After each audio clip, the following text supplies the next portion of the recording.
ओम नमः शिवाय। आज की वीडियो में मित्रों हम बात करेंगे पंच तत्वों की।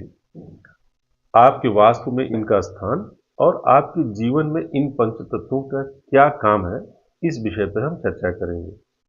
मैं पंडित अनूप मिश्रा आपका स्वागत करता हूं अपने इस YouTube चैनल में। मित्रों, यदि आप वास्तु और ज्योतिष के विषय पसंद करते हैं तो एकदम आसान शब्दों में इस विषय पे जानकारी के लिए, इस विषय पर चर्चा के लिए इस चैनल को सब्सक्राइब करें, बेल आइकन दबाएं जिससे आने वाले वीडियो की सूचना आपको समय से प्राप्त हो सके। और यदि आपको वीडियो पसंद आता है तो इसे लाइक करें और अपने मित्रों को शेयर भी करें। तो चर्चा को आगे बढ़ाते हैं और आपसे सबसे पहले तत्व की बात करते हैं। लेकिन इस तत्व को जानने के पहले शास्त्रों का एक लाइन आपसे उद्धृत करना चाहूँगा। यह है यत् पिंडे तत् ब्रह्मांडे, यानी जिन तत्वों से ब्रह्मांड का निर्माण हुआ है उन्हीं तत्वों से आपके वास्तु का निर्माण हुआ है और हम और आप स्वयं इन्हीं तत्वों से ही निर्मित हैं। तो वास्तु में विशेषतया इन पंच तत्वों के संयोजन की ही बात की जाती है।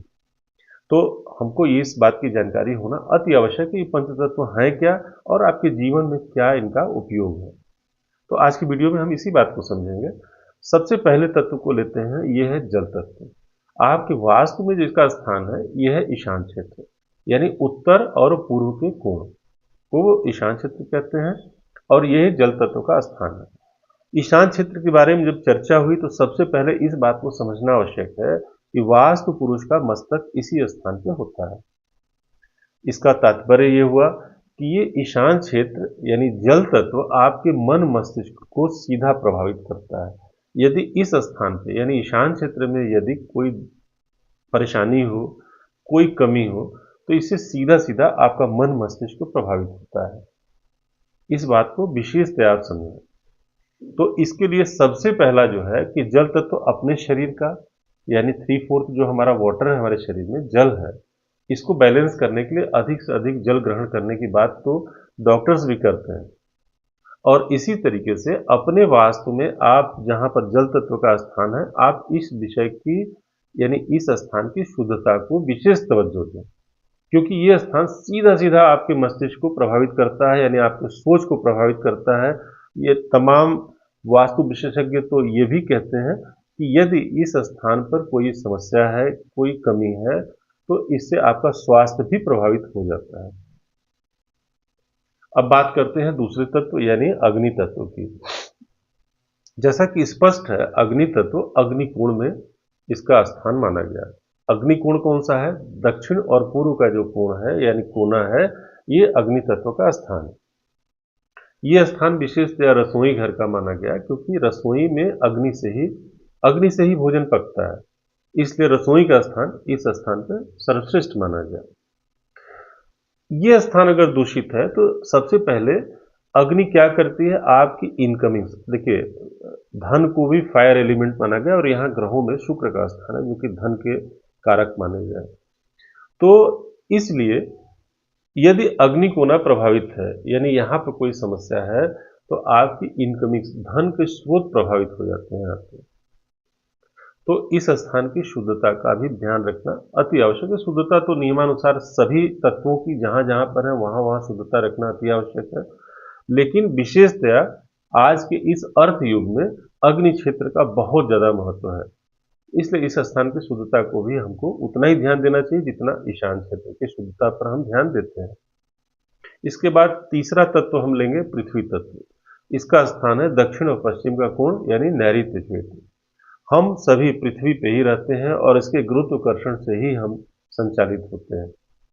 तो पृथ्वी तत्व हमें स्थिरता प्रदान करता है।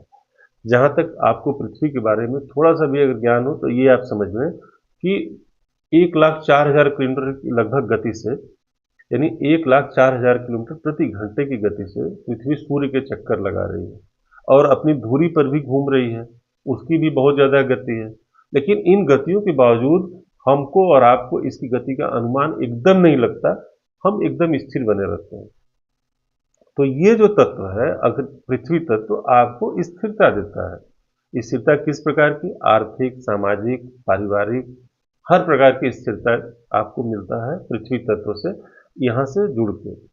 अगर यहां पर कोई समस्या है तो आपके आपसी संबंध, आपकी स्थिरता, हर प्रकार की स्थिरता प्रभावित हो जाती है, जो कि आपके जीवन का अति आवश्यक तत्व है। तो इसलिए इस स्थान की शुद्धता को भी ध्यान देना अति आवश्यक है। और अगर यदि समस्याएं हैं तो इनके लिए हम आने वाले वीडियोस में आपसे चर्चा करेंगे। आज आप सिर्फ और सिर्फ एलिमेंट्स को यानी तत्वों को समझ लें। इसके बाद जो चौथा तत्व है यह है वायु तत्व। वायु का मतलब आप इसकी उससे लगा लें, सबसे पहले इसका स्थान समझ लें। उत्तर और पश्चिम का जो कोण होता है ये वायव्य क्षेत्र यानी वायु कोण इसको माना गया है। वायु गतिशील है, यानी ये सीधा सीधा आपकी गतिशीलता का सिंबल है। अगर यहाँ पर कोई दोष है आपके वास्तु में तो निश्चित रूप से आपकी गतिशीलता यानी आपकी उन्नति प्रभावित होती है। इसलिए यहाँ भी हमें विशेष ध्यान देना अति आवश्यक है। दूसरा, ग्रहों में यहाँ चंद्रमा का स्थान है। तो जैसा मैंने बताया कि ईशान क्षेत्र में वास्तु पुरुष का मस्तक है, इसी प्रकार से इस बात को भी समझना आवश्यक है कि चंद्रमा मन का कारक है। यदि वायव्य क्षेत्र में समस्या होगी तो भी आपको मानसिक समस्याएं आ सकती हैं, क्योंकि यहाँ पर चंद्रमा का स्थान है। और अंत में लेंगे पांचवें तत्व को, जो कि आकाश तत्व है। और ग्रहों में गुरु को इसका प्रतिनिधित्व दिया गया, यानी गुरु का आकाश तत्व माना गया। ये सीधा सीधा आपके विद्वत्ता को, आपके धार्मिक आस्था को, और विद्वान ये कहते हैं कि ये सीधा सीधा यूनिवर्स से जो कम्युनिकेशन होता है, जो आध्यात्मिक आपका दृष्टिकोण होता है, वो प्रभावित होता है यदि आकाश तत्व प्रभावित हो जाए। इसका स्थान है आपके मकान का ब्रह्म स्थान।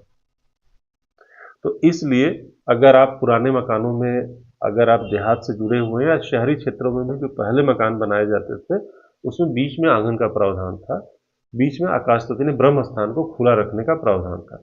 मैंने कुछ वीडियोस देखे थे जिसमें आधुनिक जो वास्तुशास्त्री हैं वो बार बार इंसिस्ट ये कर रहे हैं कि इसको बंद रखिए, जबकि शास्त्रों में इसको बंद रखने का प्रावधान नहीं है, विशेषतः वैदिक वास्तु में।